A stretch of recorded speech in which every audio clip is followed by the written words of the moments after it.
une tronçonneuse en guise de programme. Éric Ciotti a présenté mardi ses mesures de coupe budgétaire dans la dépense publique. Le président de l'IOD, Union des droites pour la République, allié du RN, a dévoilé ces mesures choc lors d'un colloque réunissant des économistes de droite à Paris. Sans être présent physiquement, Javier Milei était pourtant la star de la soirée. Son slogan « Afuera dehors » s'affichait sur les tracts ou les affiches aux côtés de sa célèbre tronçonneuse. Mais pourquoi Éric Ciotti se passionne tant pour le président libéral populiste argentin?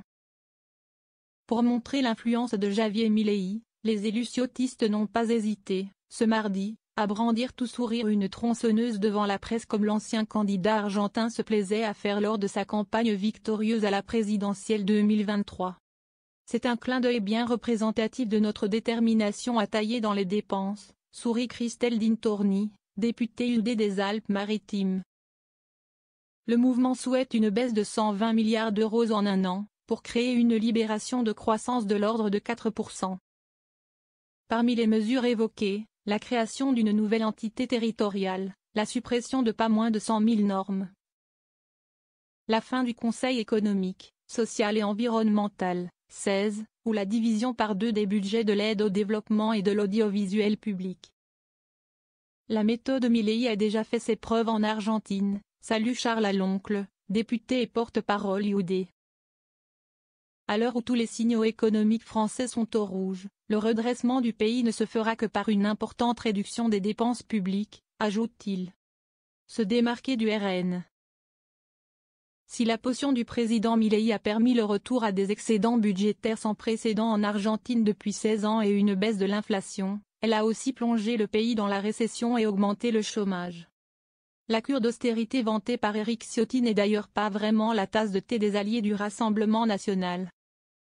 Le programme présenté par le parti de Marine Le Pen aux dernières législatives augmenterait ainsi le déficit public de 71 milliards d'euros par an selon le libéral Institut Montaigne. Loin de la tronçonneuse de l'élu niçois, qui n'a d'ailleurs pas pris soin d'évoquer l'abrogation de la réforme des retraites souhaitée par ses alliés. On résume souvent le programme du RN à ça, mais sur le fond, on partage un certain nombre de constats. Évacue Charles Aloncle, alors qu'Éric Ciotti défendait en 2022 une réforme des retraites, à 65 ans. Mais l'ex-patron des LR entend bien creuser son sillon entre son ancienne famille politique, actuellement au gouvernement, et l'imposant allié RN. Sur le régalien, il n'y a pas de sujet. Alors c'est vrai qu'on se démarque sur certaines mesures économiques. C'est notre singularité, j'y vois plutôt de la complémentarité, dit Charles Aloncle. Contacté par 20 minutes, plusieurs élus RN ont préféré esquiver le sujet. Préparer les municipales à Nice. Éric Ciotti a certainement aussi une autre idée en tête, les élections à Nice en 2026 face au maire macroniste, et rival, Christian Estrosi.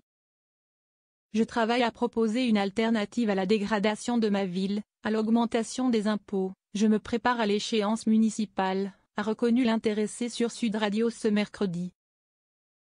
En se positionnant sur une ligne très libérale, malgré l'accord avec le RN, Éric Ciotti entend marquer des points sur l'électorat très à droite de la ville.